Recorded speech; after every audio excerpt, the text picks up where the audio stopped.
Did you know that there is a very strong connection between autism and gut health? What if altering the gut microbiome of those suffering from autism could result in significant improvement in a number of symptoms? Hi, I'm Guy Daniels, the microbiome expert, and welcome to this video on autism and the microbiome. As the title implies, this video is from the perspective of the microbiome. I'm not implying that dysbiosis is the sole factor behind all cases of autism, but it's something you should certainly consider.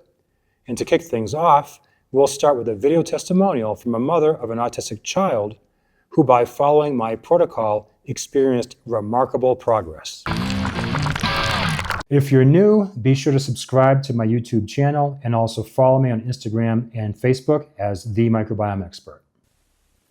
When my son turned 14 years old, all of a sudden, a crazy surge of testosterone came rushing through his body. This, combined with autism, was too much for him to handle. He started doing crazy things he had never done before, like picking up a hammer and smashing things in the kitchen for pretty much no reason other than testosterone and autism. He was in a state of being internally overwhelmed all the time, constantly. He began having meltdowns that were overwhelming and caused us all to walk on eggshells. We knew we had to do something drastic if we wanted to keep our son at home living with us. So we searched online and I found on YouTube Guy Daniels, who I studied his YouTubes, and then I downloaded his autism protocol for balancing the gut microbiome. So after 1 month of using the protocol, for the first time it was quiet and there was no more meltdowns. 2 months after being on the protocol, we no longer needed our occupational therapist, our behavior therapist, our psychologist, or our autism parent coach. 3 months after being on the protocol, our son was the most calm, mellow, chill teenager that we had seen around. I would highly recommend trying Guy Daniels' protocol. It is easy to use. It's not expensive. The ingredients are not hard to find. And even for a picky eater, it's easy to add them to a protein shake or a smoothie. Thank you so much, Guy Daniels, and all the best to everyone. Now, are results like this normal for people with whom I work? Not quite. This is a resounding success story. But what is common is that I drive significant improvement in sleep, which is not only great for those with autism, but if you're a parent of an autistic child, as you well know, it's also great for you. In addition, it's very common that I dramatically improve gut function. To date, all of those with autism with whom I've worked suffered from some gut symptoms.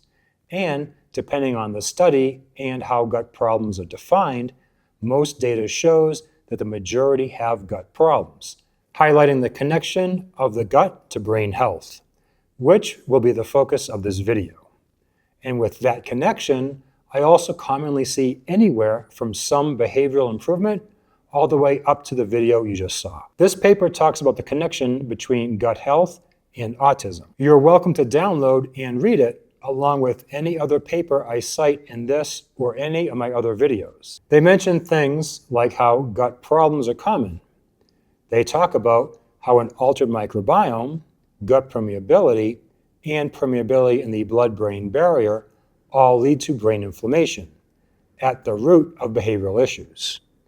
One section highlights an analysis of post-mortem brains of autistic patients, how there are major alterations in proteins and gene expressions of those proteins involved in maintaining the barrier between the blood and the brain.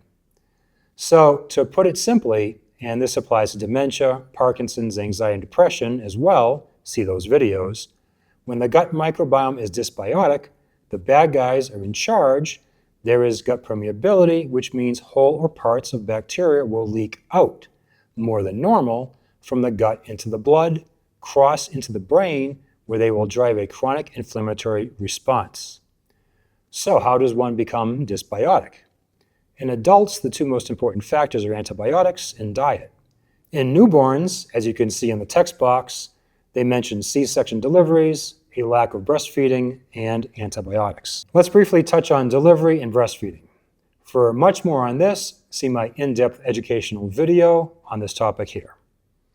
From this paper, published in 2023, they talk about how the rates for C-section have been skyrocketing over the past few decades. At the same time as has autism. In fact, in the United States, 1/3 of all deliveries are a C-section. And make no mistake, these are not all medically necessary. In fact, the paper states, quote, "Currently, not all C-sections are done for medical reasons, with rapidly increasing rate of non-medically indicated C-sections and the so-called cesarean on maternal request." And they also state, quote, "There are several non-medical reasons which have been outlined to contribute to this rapid rise in C-section rates. They include increased maternal request due to presumed anxiety or fear of pain from a vaginal delivery or desire to have a baby on a specific day, physicians' preference or convenience, and financial incentives for physicians or hospitals with higher C-section rates compared with vaginal delivery, explaining the higher C-section rates in private than in public hospitals. C-section babies are inoculated with skin and hospital bacteria, not vaginal bacteria as they should be, a big difference when it comes to maturing the immune system. Studies show, which you'll see if you watch my video I referenced earlier, that breastfeeding can overcome the disadvantage of a C-section delivery, but many women don't breastfeed either. To conclude this slide, I recommend you read the highlighted comments in the text box, which is at the core of this video. Another key factor mentioned earlier was the use of antibiotics. Antibiotics are horrific for the microbiome. To learn much more, I highly recommend watching my video here, which is the most complete source on this topic you'll find anywhere. Antibiotics kill all bacteria, both good and bad. And with recurring rounds of antibiotics, the bad guys, more precisely the opportunistic pathogens, take charge. And the good guys are either completely killed off or sidelined. Now, this paper highlights something very important, which I often hear during my consultations, that while on antibiotics, autism symptoms can improve. This highlights the connection between the gut and the brain. Again, the antibiotics are killing off all bacteria, reducing the pro-inflammatory burden generated by a dysbiotic microbiome, hence reducing gut and brain inflammation. So if your child has shown temporary improvement with antibiotics, this is a promising clue that by addressing your child's gut microbiome, we could improve symptoms. Now, antibiotics are clearly not the solution. As I said, with each successive round, the microbiome gets worse and eventually could lead to a C. diff infection, which is life-threatening, and the number one proven cause for that is excessive antibiotic use. See my video on that topic as well. So whether it's mode of delivery, a lack of breastfeeding, antibiotics, a terrible diet, you name it. When gut dysbiosis is at play, most people think it's only relevant to gut symptoms. But the brain connection is real and clear. These authors talk here about GI disorders affecting sleep, how 80% of autistic children have sleep disorders, and how those disorders are associated with psychiatric issues. If you have an autistic child, perhaps you've noticed that when the gut gets worse, so do the behavior issues. This ties not only into inflammatory compounds leaving the gut and entering the brain, but also the neurological connection, both direct and indirect. Not only is the gut the largest endocrine organ in the body, releasing more than 30 hormones, but a subset of these enteroendocrine cells, called enterochromaffin cells, also produce a large array of neurotransmitters. You may have heard of the catchy line that some 90% of the serotonin in the body is produced in the gut. Serotonin is a neurotransmitter. In addition to all of this, the microbiome produces and degrades neurotransmitters. So you can see how complicated this process can be. And we only understand a portion of it. To make matters even more challenging, the fecal microbiome data for autism is not very consistent. In lesser hands, this would be confusing. But the good news is that the principles remain the same. And addressing the microbiome can be very beneficial, as you have seen, and we'll see later in the FMT examples. So here is one paper which looked at the difference in the microbiomes between siblings with and without autism. We see that when it comes to the superhero of the microbiome, F. prausnitzii was significantly reduced in autism. See this video for much more. And when it comes to the bad actors, the classic opportunistic pathogen R. navis was significantly increased in the microbiomes of the autistic, along with the notorious fungi Candida albicans. See this video for more. So these are results one would expect to see. And here are more results that someone who understands the microbiome would expect to see in autism. The opportunistic pathogens Klebsiella and E. coli were both found to be significantly higher in the gut microbiomes of those with autism versus healthy controls. These two bad guys, plus the previous two, R. navis and C. albicans, are four of the most prominent opportunistic pathogens I mention all the time, along with species from Enterococcus, Streptococcus, Eggerichella, Enterobacter, Fusobacterium, and Veillonella, and yes, your so-called probiotic Lactobacillus. Some combination of these is the principal driving factor for inflammation in the gut. This is incredibly consistent in all of the meta-analyses I have done to date of a wide variety of diseases/conditions. And when these pro-inflammatory opportunistic pathogens are in charge, they drive what's called gut permeability, or you may know this better as leaky gut. See my video for much more information on this topic. In this study, the researchers looked at the correlation between leaky gut, as measured by zonulin, correlated to CARS, a widely used tool to measure behavior in autism. As we would expect, the more zonulin, i.e. the more gut permeability, the more severe the behavior. So why is gut permeability important for the brain? Because pro-inflammatory bacteria or their parts, like LPS, can leave the gut and enter the brain, driving inflammation there.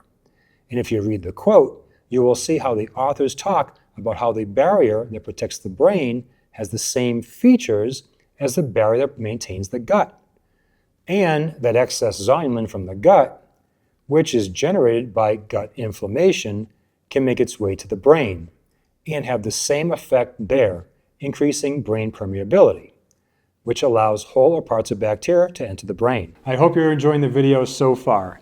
Don't forget to like, subscribe, and recommend to friends and family. Also, if you're feeling extra generous, hit the super thanks below. We see this exact process on display in this paper. On the left, we see how those with severe autism have significantly more LPS, that's a pro-inflammatory component of gram-negative bacteria, in their serum, as do healthy controls. Now, we all have some level of bacteria in our blood. The issues at play are 1, the overall volume of this potential burden, 2, the composition of whole and parts of bacteria, all LPS is not created equal, for example, and 3, how your immune system deals with this presence. To the right, we see how with more LPS exposure, aka endotoxin, the worse the VAB socialization scores. Again, highlighting the connection between the gut and the brain. So what does this increase in abundance and type of bacteria do? Drives inflammation, which is a function of the immune system, as measured here in this paper via TNF, a common way in studies to measure general inflammation. Here the authors were concerned about the response to dietary proteins, and they state that, quote, "Thus our results indicate that aberrant innate immune responses against LPS may predispose autistic children to increase in immune reactivity to common dietary proteins." But in reality, this is not just a concern for autism, but for many conditions. I talk about these immune principles in detail in this 2-part series on autoimmune disease. I don't endorse food avoidance. I've seen people down to just eating 1 or 2 foods because they react to everything else. If you practice food avoidance and don't address the root cause, then you'll ultimately paint yourself into a dietary corner. You need to address the hypervigilant immune system, and you can't do that until you've addressed the gut dysbiosis. So now we'll take a look at a number of FMT, fecal microbiota transplant studies, to give you an idea of how powerful the microbiome is. Bottom line is that FMT aims to replace the dysbiotic microbiome with one which is thought to be considered healthy. For much more on this, see this video. We start with a case study, a 19-year-old male adolescent with severe autism who was not responding to standard treatment. He received FMT, and the patient who was previously nonverbal said his first 2 words and experienced a reduction in aggression 1 month post-FMT.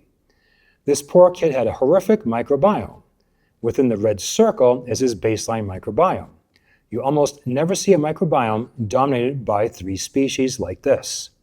And these aren't good ones. A huge percent of his microbiome was represented by Lactobacillus animalis. If you're familiar with my presentations, you know I am not a fan of Lactobacillus in a dysbiotic microbiome.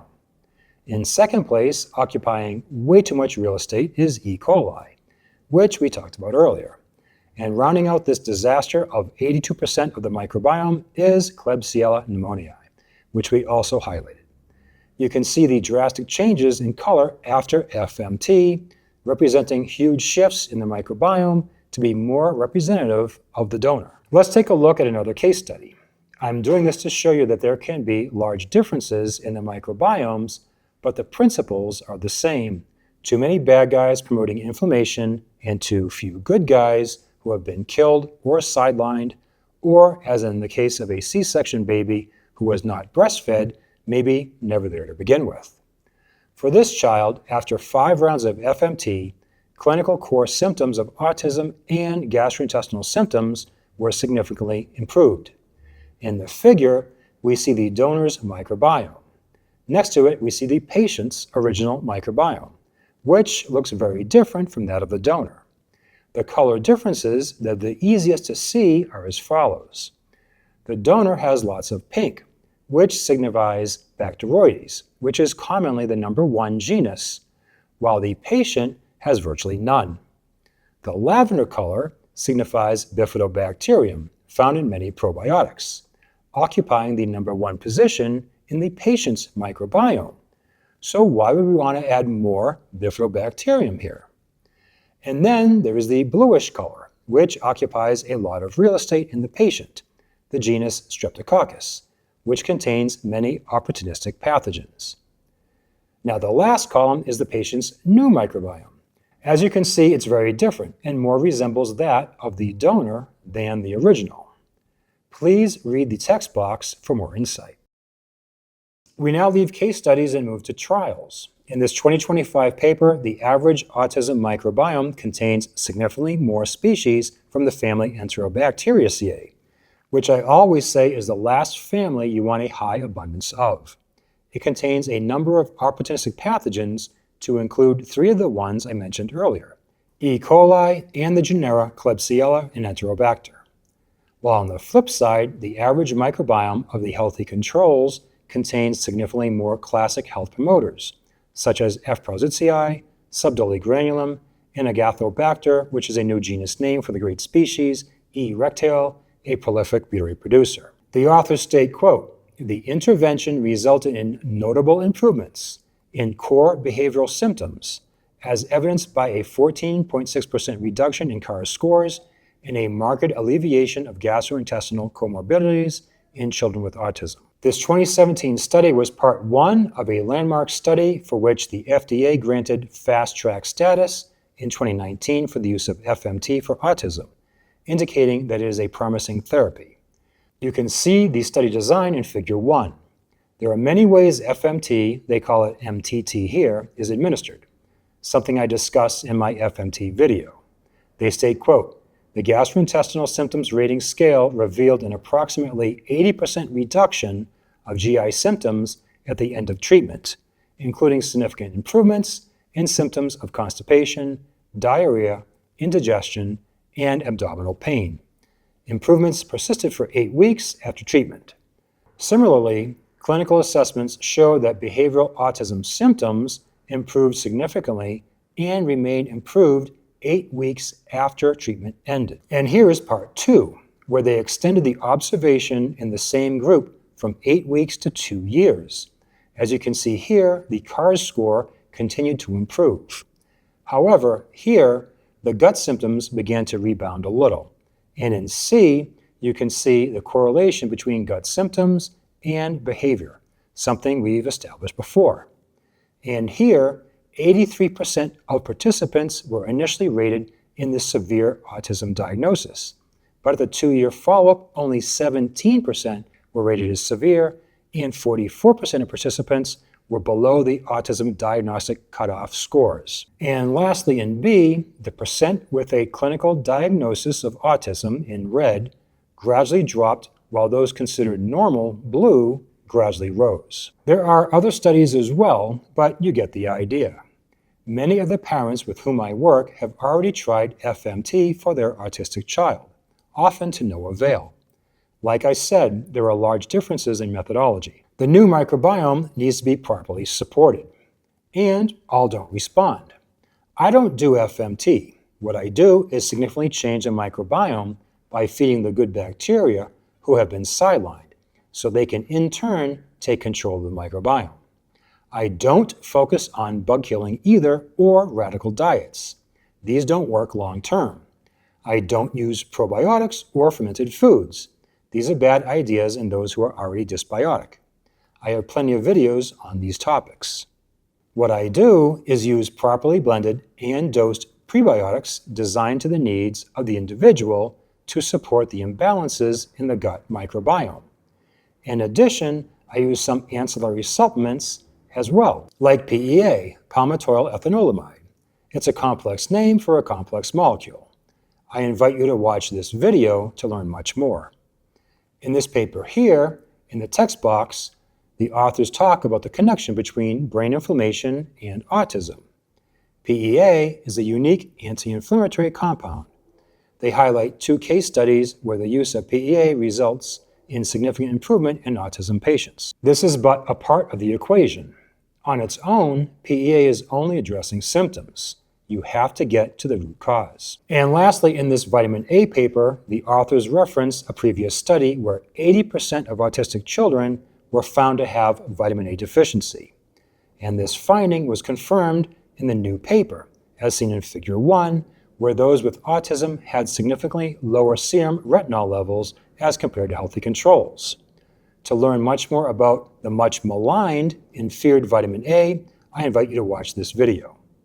But the bottom line, vitamin A plays a crucial role in the management of the gut microbiome. In the year 2000, autism affected 1 in 150. In 2016, this rose to 1 in 54, and in 2020, 1 in 36. There are many factors at play here, which we still need to understand, and all likely play a role in this increase, such as broadened diagnostic criteria, births to older parents, mode of delivery, lack of breastfeeding, excessive antibiotic use, an increasingly toxic world full of forever chemicals and microplastics, and vaccines, which could be its own video itself. For example, why do newborns get a Hep B vaccine if the mother is negative? Is the practice of pediatricians getting financial bonuses for pushing vaccines on parents, and at times kicking them out of the practice to maximize their bonus, disgusting and unethical? Why did the wildly corrupt United States federal government pass the 1986 National Childhood Vaccine Injury Act with subsequent amendments, recognizing that vaccines may harm some individuals, but eliminates admission of wrongdoing or liability on behalf of Big Pharma and doctors? All of these are outside the scope of this video. What I want you to walk away with is that properly addressing the gut microbiome of the autistic patient can be of help. In my experience, gut symptoms were present in every case. Also in every case, the parents had told me in one way or another that their child was not healthy from day one. Oftentimes they blame vaccines, like the one who immigrated to the United States as a baby and received 15 vaccines in one day. I find these parents are incredible people, extremely dedicated to their children, very much in tune with what foods are problematic, and are desperately looking for answers. I believe what they say because the stories sound familiar. How could anyone question and dismiss the insight of these parents? I invite you to watch my other videos I referenced earlier. When you're content with the information, you're welcome to schedule a consultation with me or simply get a protocol on my website. And I look forward to posting your video testimonial. If you like the video, don't forget to subscribe. Also, somewhere around here, you can go to my website where you can schedule a consultation with me. You can also view the protocols, and here you can watch the next video.